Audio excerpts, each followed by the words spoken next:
सात संगत जी प्यार से कहना धन निरंकार जी। सात संगत जी, कई बार सात संगत जी हमें समझाया जा चुका है कि हमें सात संगत जी कभी भी सतगुरु से कुछ मांगना नहीं है। जो देने की सात संगत जी ताकत रखता है वह यह पहचानने की भी ताकत रख सकता है कि हमारे लिए क्या चीज़ सही है और क्या हमारे लिए जो भी सही होती है सात संगत जी निरंकार उसको समय पर आने से पहले ही सात संगत जी झोली में डाल देते हैं।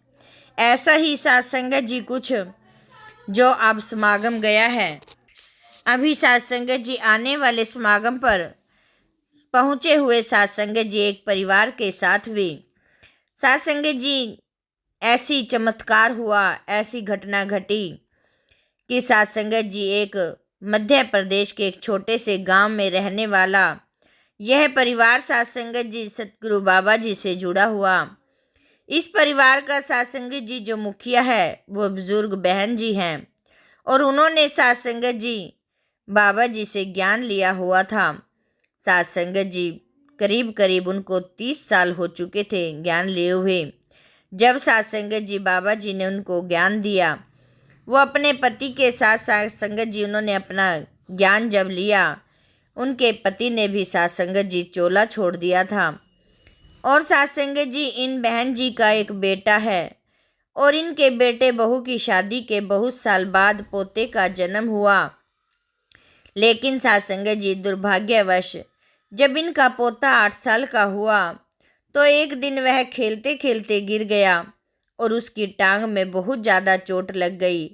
सात संगत जी बच्चे की टांग का लिगामेंट टूट गया। सात संगत जी लिगामेंट हड्डी को हड्डी से जोड़ता है और जब इन लोगों ने बच्चों के डॉक्टर को दिखाया तो डॉक्टर ने एक बहुत बड़े ऑपरेशन की बात की। सात संगत जी जिसे सुनकर ये सब लोग बहुत डर गए, लेकिन अब दूसरा कोई और रास्ता भी नहीं था। तो अलग अलग डॉक्टरों ने सलाह लेने के बाद इन्होंने सात संगत जी ऑपरेशन कराने का डिसीजन ले लिया और ऑपरेशन से पहले ही डॉक्टर ने इन्हें बता दिया कि आपके बेटे के गिरते समय टांग बहुत बुरे तरीके से मोड़ी है, इसीलिए आप ये मत सोचना कि ऑपरेशन होने के कुछ दिन बाद ही यह फिर से दौड़ेगा और खेलने लगेगा। इसकी टांग को पूरी तरह से रिकवर होने में कुछ समय और कुछ साल भी लग सकते हैं और यह भी हो सकता है कि इसकी एक टांग कभी भी पूरी तरह से ठीक ना हो और इसको लंगड़ाकर ही चलना पड़े। सात संगत जी डॉक्टर ने कहा कि ये सब कुछ आपके बच्चे की विल पावर पर डिपेंड करता है, क्योंकि मरीज अगर विश्वास कर ले कि मुझे ठीक होना है तो आधा ठीक तो वो विश्वास के बल पर ही हो जाता है।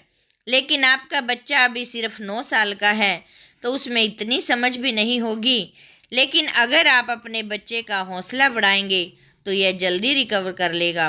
प्यारी सात संगत जी फिर आगे वो बहन जी ने बताया कि इसके बाद डॉक्टरों ने मेरे बेटे से कुछ साइन करवाए और मेरे पोते को लेकर ऑपरेशन रूम में चले गए और वहां ऑपरेशन हो जाने के बाद कुछ दिन और अस्पताल में रखा और कुछ एक्सरसाइज करने की बात कही सात संगत जी।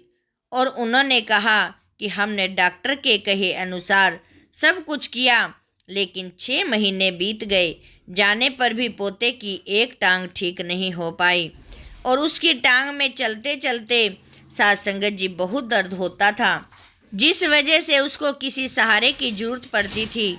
और अपने पोते की ऐसी हालत देखकर मैं बहुत रोती थी। मैं सोचती थी कि मैं उम्र के जिस दौर में हूँ उसमें तो चलने के लिए मुझे सहारे की ज़रूरत पड़नी चाहिए, लेकिन मेरे 9 साल के पोते को चलने के लिए किसी सहारे की ज़रूरत पड़ रही थी। यह देखकर सात संगत जी वो बहन बहुत ही परेशान होकर बोली कि मैं बाबा जी के आगे हर रोज़ रोती थी कि बाबा जी यही अरदास करती थी कि आप मेरी दोनों टांगें खराब कर दो, लेकिन मेरे पोते को फिर से खेलने और दौड़ने लायक बना दो। प्यारी सात संगत जी, लेकिन फिर मुझे बाबा जी की बात समझाई भी याद आई कि हम सब यहाँ अपने कर्म काटने आए हैं, यह संसार हमारा असल घर नहीं है। लेकिन मैं क्या करती, मैं मजबूर थी अपने 9 साल के पोते को ऐसे मुझसे देखा नहीं जाता। ऐसे ही समय बीतने लगा और अब 1 साल हो गया कि मेरा बेटा और बहू मेरे पोते को हौसला देते थे और वह हमेशा कहते थे कि बेटा तू देखना, बहुत जल्द वो दिन आएगा जब बाबा जी तुझ पर ऐसी कृपा करेंगे और तू दौड़ने लगेगा। प्यारी सास संगत जी, मेरे पोते का भी रुझान बाबा जी की तरफ था और उसको भी विश्वास था कि एक ना एक दिन फिर से मैं दौड़ूंगा और खेलूंगा। सास संगत जी, अभी जब उसका खेलने का मन होता तो मेरे बेटे ने उसके लिए एक वीडियो गेम ला कर दी, लेकिन बहुत ज़्यादा वीडियो गेम खेलना भी बच्चे के लिए ठीक नहीं था। तो हम सास संगत जी ना चाहते हुए भी उससे आधे घंटे के बाद वीडियो गेम छीन लेते थे और बच्चा सास संगत जी चिड़चिड़ा हो जाता था, वह रोने लग जाता था।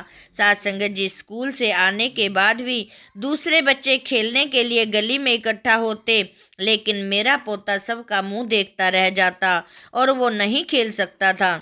हम सब जब अपने बच्चे की ऐसी हालत देखकर बहुत रोते थे।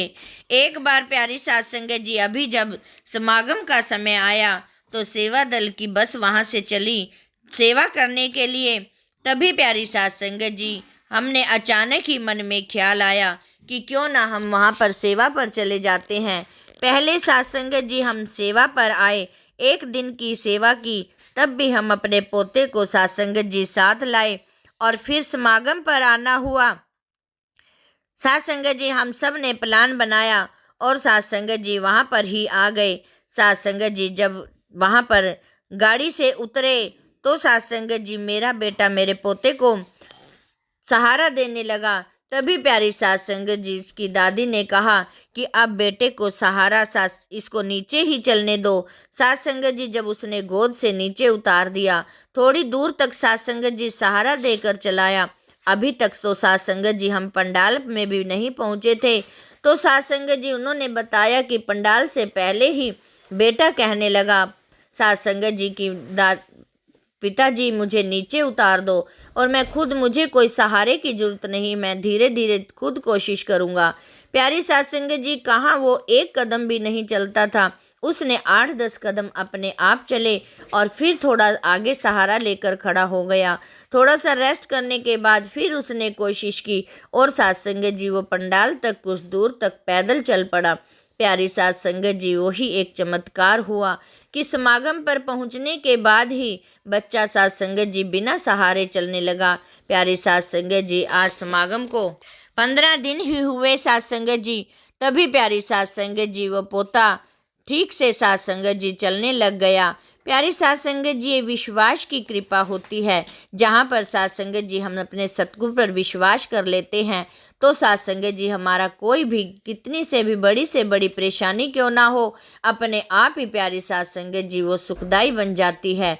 और सास संगत जी वो बच्चा पैदल चलने लगा और सास संगत जी दासी यही अरदास करती है कि हम सास संगत जी सतगुरु से बिन मांगे ही हमें फल मिल जाता है, क्योंकि सत्संगत जी कहा भी जाता है कि यदि हमें मांगना आ जाए तो फिर सास संगत जी दुख किस बात का है। हम सास संगत जी मांगने से, सास संगत जी सत्संग जाने से पहले ही अरदास करने लग जाते हैं कि हे सतगुरु पातशाह, मैं सत्संग पर आऊँगा, मेरा ये काम कर देना। लेकिन सास संगत जी सतगुरु को, निरंकार को ये भी पता है कि किस समय इसको क्या देना है और किस समय इससे क्या लेना है। सास संगत जी वो तो हमारे लिए जो भी दुख सुख जो भी आते हैं हमारे कर्मों के फल होते हैं, लेकिन सास संगत जी हम दोषी सतगुरु को ठहरा देते हैं कि सतगुरु ने हमारे ऊपर कृपा नहीं करी। हम तो समागम पर भी गए, हमारा ये नुकसान हो गया। हम तो यहाँ पर भी गए, हम सत्संग भी खूब किया, हमने भंडारे भी खूब चलाए, लंगर भी खूब चलाया, लेकिन हमारा ये नुकसान हो गया।